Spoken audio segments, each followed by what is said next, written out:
Okay. So here we go.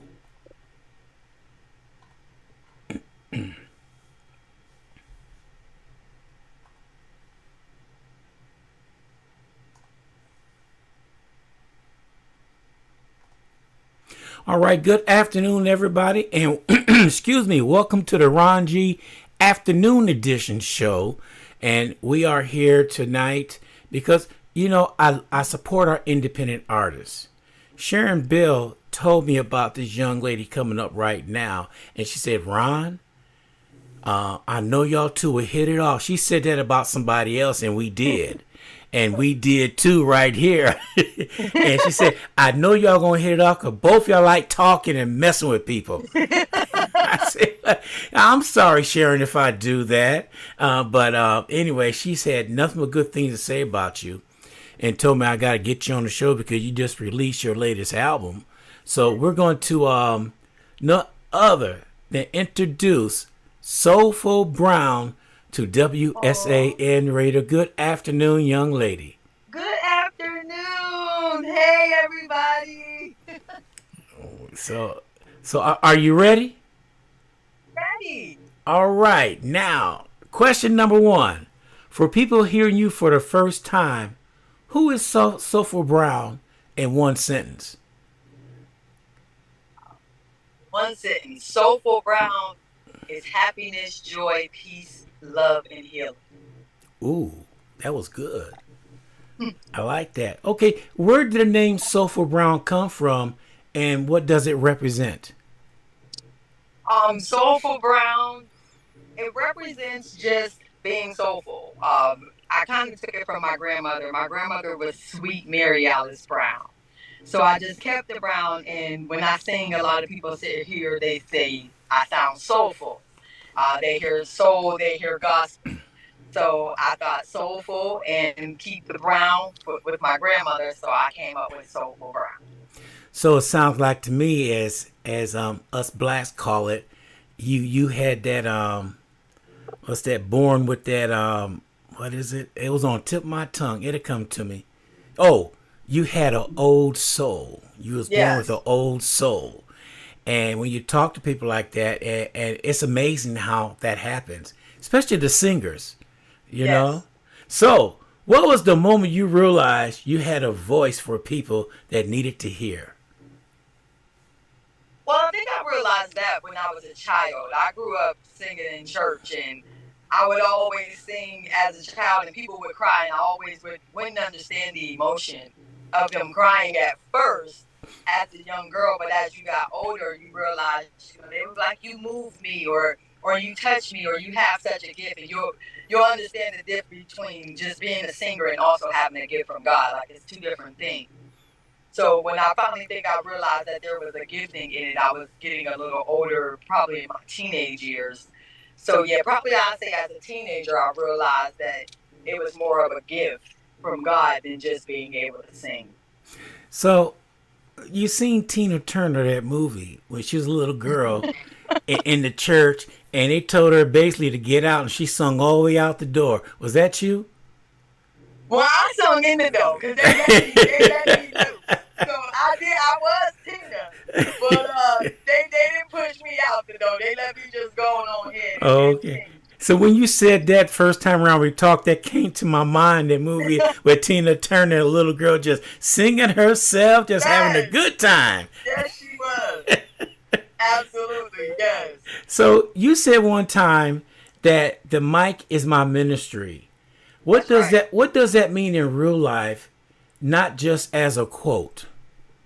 The mic is my ministry. It means that every time I touch a microphone or I'm presented in front of people, I'm gonna always give God glory, and I'm gonna always use my microphone to let somebody know about Jesus Christ, the love of Christ, and who Christ is and what He's done for me. Every opportunity, every platform that I get, I will always let somebody know that God is purpose for me being here. God is the reason that I'm still alive. God is the reason that a soulful journey has come to life. It's all God. It's none of me. Like, it's all Him. So the mic will be my ministry. I don't have to be in a church. I don't have to be, in like a church building or a church setting to let somebody know who God is. So wherever I have a microphone or wherever I have a platform at, I don't care if it's in a nightclub, I don't care if it's in a park, I don't care if it's just in a group home, in a group setting. I'm gonna always let somebody know who God is and the love that I have for God and everything that He has brought me through. So that's what the mic is my ministry means. All right. So, what do you want listeners to feel after they hear you? Is it strength, peace, motivation, or healing? I want them to feel all of it. I want them to feel all of it because that's what I felt when I was making it. Peace, healing, happiness. The journey has been it's been a journey. Like a soulful journey is really what it's really been. I tell people all the time I'm a domestic violence survivor. I had to have plastic surgery on my face due to being in a domestic violence relationship. The doctor said if he would have hit me one more time, I probably would have been brain dead or he could have almost killed me. And so it's like in the songs that I sing, I talk about coming through that. I talk about loving yourself, asking God to heal me and help me to love myself. And then like getting through there, it comes with live, laugh, love yourself because I begin to be free. And I know that I'm fearfully and wonderfully made by God. So then after all of that comes is greatness because after being going through everything that I went through, waiting on God, like the number one song, waiting and losing people, at the end, I'm still great because God is great. So yeah, that's basically how it goes. When you say love, live, and laugh, I'm with this organization called Triple L, and that's Okay. their slogan. Okay. They use that slogan. Tiffany, she always come over there to Horizon and more too. So Okay. when you said that, all right, Tiffany, I gave you a shameless shout out. How would you describe your sound to someone who never heard you, and what lane are you in? I'm a sound set apart. I'm in my own lane. I'm a sound set apart. I'm not trying to sound like anyone. I'm not trying to duplicate anybody.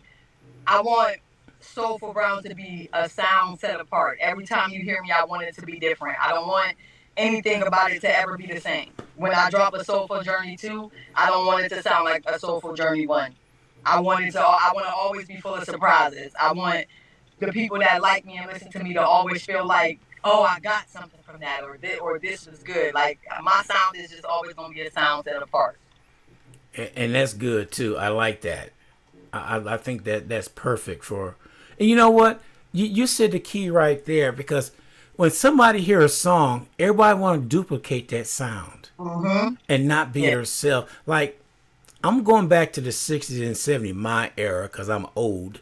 But but every sound was unique. Nobody copied anybody. They just did their own thing. The only time they try to copy when Isaac Hayes came out with Shaft with that wah wah on the guitar. Mm-hmm. Everybody and their mama had to do that. But before that, everybody was pretty well in their own lane, coming up with their own style. What they were doing, they weren't cheating. You know what I mean? Just Right. just I'm gonna grab this.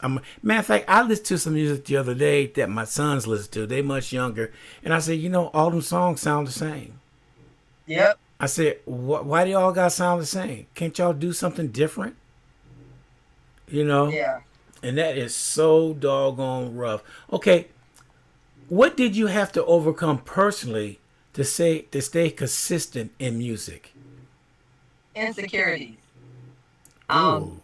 the music can make you or break you. Being a singer is all everybody. There's a million trillion great singers, and people can make you feel like you're not good enough. And I tell people all the time when you grow up in the church, 1 minute you could be the praise and worship leader, somebody else come better, they kick you off, and it's like you get hurt and you feel like you're not good enough. And it's like a lot of times that can carry over with you, like feeling like you're not being good enough, overcoming word curses of people putting you down or making you feel like you would never be in the place that you're in now. And like I'm forever grateful just to be in the place that I am now, to have dropped my first album because it's been a long journey. And like I said, I was very insecure. I used to feel like I couldn't sing. because of what I was being told and what people were saying to me, or if I would write, they would say it didn't make sense, or they would laugh, or somebody else was always better, or you can't do it like this.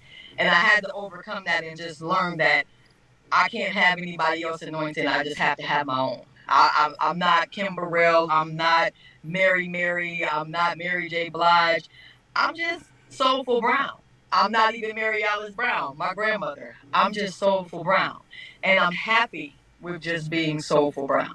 And anything that I can put out there that God gives me, I just would like the people to be able to receive it and get something from it. Healing, peace, happiness, love. I love that. I will love that. Which comes on this question. See, I'm letting everybody know right now. I say this all the time. She have not seen my questions. I don't, yeah. Yeah, That that's like but look like you ahead of the curve because the next question was, what season of your life inspired this project? well, for a long time. I only sung at church. I would go out and do like little open mics and little things like that, but I was just a church-based singer. And my grandmother would always say, "The world needs to hear you. You need to put something out there. You're a great writer." Me and my grandmother was extremely close. And when I would write stuff or something, I would just share it with her, and she would be like, "Put this out there, D. Put this out there." And I would be like, "Yeah, no, I don't want to." I said that's not my thing, and she said, "Just give me one." Just give me one album. And few months before she had passed, she was asking me like, "Can you just give me one album?" And I said, "You know what, Granny? I promise you, I'm gonna give you an album." I said, "I'm gonna do it for you. I'm gonna do this album for you, and you better play it." And it's funny, the song "Where Are You Going?" I started singing that to her, and she was like, "You remember that?" Because I was a little girl. That's on a record. I'm still trying to see if I can find it. Yeah. It's actually on a record, and she was like, "I want you to remake that." And I was like, "Yeah, I promise you, Granny, I promise that I'm gonna remake this for you." And when she passed, I kind of really stepped back. Like I stepped back a lot, and I kind of just didn't want to really even sing anymore because it was just like I kind of felt like I was doing it for her. But she also asked me to keep her name alive and keep her legacy going. And so hooking up with Street Legends, Legacy City, he did. He pushed me with the album. Like, we gonna get this done, we gonna get this finished. And it was rough. Sometimes like being in the studio, like that's my closest moments with my granny to me is when I'm in the studio. But I pushed it because I promised her. You know what I'm saying? I did. I promised her that I was going to do it, and I got it done. I wish she was here to see it. I wish she was here because I know she would be my biggest cheerleader. But yeah, so it's done, and now that it's done, I'm on go. I'm ready. Now that it's done, let's go time. Now my foot is on the gas and I'm ready to go. So Okay. yeah, yeah. So, so how do you prepare yourself to hit the stage, mentally or spiritually? How do you prepare yourself? Oh, I always have to pray because I'm always a nervous wreck. I'm always a nervous wreck. I shout out to Toya at Horizons. She gave me my first opportunity when I came to San Antonio to do an open mic. Zay at Bentley's, he gave me an opportunity to start performing live down here.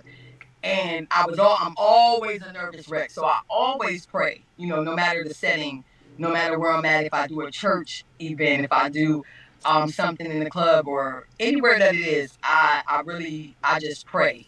I pray because at the end of it, whether it's in a club, I want somebody to say, after I got done hearing you, I felt better. Yeah. After you got done singing, I felt better. I had people would come, that just lost somebody, and I would sing them a song. I have this one lady, I don't even know her name, but every time she sees me, she says, "I remember you sung for me when my dad passed." I don't remember when that was. She said, I watch the tape all the time. But those are the type of things that I want to hear. That's what Soulful Brown stands for. That's what I want people to remember Soulful Brown as. I want them to remember when she sung, "Oh, I felt this," or "I felt better," or "I felt God," or that's who Soulful Brown is. Like, that's what I want. You know, I don't care what anybody say. Chemistry got a lot to do with who you hang around with, who you perform with, especially with artists. So, Mm-hmm. so how do you choose collaborate with somebody? Is it the chemistry, the message, or the sound? What do you mean by collaborate? Like on my songs? Yeah, on your songs or now I could put it like this. We used to have things that we had jam sessions Okay. back in the days. And you walk in, you're a singer, you see people up there playing instruments, and a vibe hits you, and you go up there, you want to sing. And for most people, in order for that to happen, it's got to be the sound or the chemistry by just looking at people. And you being an artist, you could probably pinpoint certain instruments that you like and that you hear. Oh, one thing about me, rest in peace, Jay Hodges. That bass. If I get into or I walk in somewhere and there's some live music playing and that bass is hitting, I want the mic. I love the bass. I am the bass girl. I love the bass. And it's crazy. Before my grandmother passed, I told her I wanted to learn how to play it. And she said, yeah, because the bass keeps the tempo of everything. And her and I had a conversation about the bass. And she said, you always need a bass. And she would always snap her fingers and tell me how instruments work. Because my granny was, oh, she was phenomenal. But I'm like, the bass, when you go in somewhere, it's always the atmosphere and you hear the music. And like music is like love for me. Music is like that's my happy place. Like I could be around music all day, all night long. Like I love it. All different types of music. Like Mm-hmm. just all different types of sound. But it's like when you go in somewhere and you hear that sound, it's Yes. like woo! Like even in different churches, you can go to different churches and if the sound ain't there, you be like, yeah, Yeah. I don't want to go come back here no more. Like it's a lot of things for me. It's like the sound is like, give me that sound, and Yeah. but the bass. When I hear a good bass, yeah. Rest in peace to Jay Hodges. He was amazing. Mm. So, but yeah, that's the bass. And Yeah. when you say about music, sometimes I'm in my office and I'm writing commercials, and then yes, people, I still write commercials. I don't use that other stuff that let you cheat on, Oh my but gosh. I write them from scratch. And when I'm doing it, my wife came here one day. What are you listening to? I said Mozart. Mhm. Huh? I said I listen to Mozart, Bach, Mhm. Chopin. I listen to all that because a lot of people go back in music and listen to that and they develop things that way. I like listen to it to me because I don't know, my creative juices start flowing when I'm listening to that and I start writing something's in my head and I start putting it down and everything and that's what I like doing. Like I know I play R&B and jazz and gospel and I play it all. Sometimes I table that. Mhm. I tape it and I want to hear something completely different, and Yep. that's when I break out my classicals. Yep. So, and that's when I be called a nerd. And that's okay. I, That's okay. and I said, well, you married me. Yep. And that's okay. Yeah. So, what has been the biggest lesson about the music industry to you so far? Hmm. The biggest lesson about the music industry so far is make sure you have some paperwork. When you're dealing with people, make sure you got your contracts, make sure you got your paperwork, make sure you learn about ASCAP, make sure you get your BMIs, make sure like I'm learning a lot from who helps me with my project. Like I said, Legacy City Street Legend, he gonna make sure you got your paperwork ready. He's gonna make sure that you're not, walking into anything blindsided. He's gonna make sure that you're getting the business side of it as far and as well as the entertainment side, because there's two sides to it. You can walk out there blindsided and just be doing stuff for people, and there's no paperwork on it. Now you have all these songs out here written that you have no rights to because you didn't have your paperwork together. Right. So that's one thing I appreciate about him. So I'm always shout him out. Shouts out to Legacy City Street Legend. He's a great producer, and he's going to make sure that your paperwork is right. He's going to make sure your contracts is together, and he's also going to make sure that he teaches you along the way of the things that you Yes. need. And I feel like those things are very important, even if it's not about the money. Even if it's not about that, you should know that. It's just things that you should know because you can really get taken advantage of. So let me ask you something. I did it, but I'm gonna ask you: have you ever done it? Have you ever showed up to a place and at the last minute, even though what the contract say, they want to change everything, Yep. and when that happens, do you look at them sideways or side eyed and turn around and walk away? Have you ever done that? I haven't had to turn around and walk away. It is some things that, I've been through down here that I just kind of had to let go and had to take it on the chin. Yeah. Got hurt a few times, but some things you bring on yourself, with not having the knowledge, and not knowing. You can only take stuff as lessons learned. Like you got to watch the people that you around. You got to watch, when you love what they say, when you love a snake, you won't feel its bite and something like that. When you love a snake, or you can't hear its rattle because you love it. So you just got to be careful. So that's one thing that I really learned, like who I'm around and protecting my peace and just protecting myself in areas like that. Yeah, but I ain't gonna lie to you. I did. I ain't gonna lie to you. I showed up to this place, had all my equipment in the truck, and the guy come out and me. Oh, by the way, we need to renegotiate how much we gonna pay you. I said, well, why is that? Well, I said, but you signed something right here. I Right. said, well, that doesn't mean anything, but I keep a clause in there. If Mm-hmm. things subject to change, I have the right to walk away. Mm-hmm. And I said, you read that clause, right? He said, I didn't say that. It's in there. Read it. So if It's you in don't, there. so if you want to renegotiate for higher money, I'm good with it. But if you want to renegotiate and cut it in half, I'm gone. Right. Well, you can't leave. You sign a contract and you can't renegotiate. So what is going to be? Well, I can only pay you this. Bye. My, goodbye. Bye. I didn't say good. I said bye. Just bye. Just I ain't bye. even gonna give you a goodbye. Bye. I'm I, sorry. I went on and left.